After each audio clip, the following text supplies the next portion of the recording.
Hello everyone. तो हम आज बात करने वाले हैं पवन सिंह जी और चांदनी सिंह का एक बहुत ही बेहतरीन देवी गीत के बारे में, जिसका पोस्टर आ चुका है और इस गाने को लिखे हैं रोशन सिंह विश्वास जी और इसमें म्यूजिक दिए हैं प्रियांशु सिंह जी और इस गाने को गाए हैं पवन सिंह जी, जो कि आपको स्क्रीन के ऊपर दिखाई दे रहा है। जिस सॉन्ग का टाइटल रखा गया है दुलरी मैयारिया, जिसका टाइटल है दुलरी मैयारिया। और वीडियो में आपको दिखेंगे पवन सिंह जी और चांदनी सिंह जी, फिट में है चांदनी सिंह जी।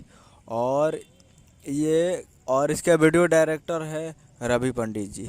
तो ये बहुत ही बेहतरीन सॉन्ग है और ये कमिंग सून है और बहुत ही जल्द आप लोग को देखने को मिलेगा।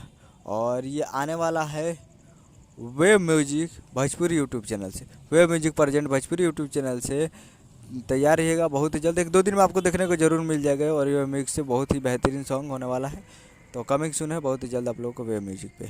उम्मीद करूँगा वीडियो अच्छा लगा तो चैनल को सब्सक्राइब लगा वैसे खेसारी लाल यादव जी और पवन सिंह जी का लेटेस्ट न्यूज़ लाता रहा। वीडियो अच्छा लगा तो वीडियो को लाइक कीजिए और चैनल को सब्सक्राइब कीजिए। मिलते हैं अगले वीडियो में, तब तक के लिए जय हिंद, जय भोजपुरी।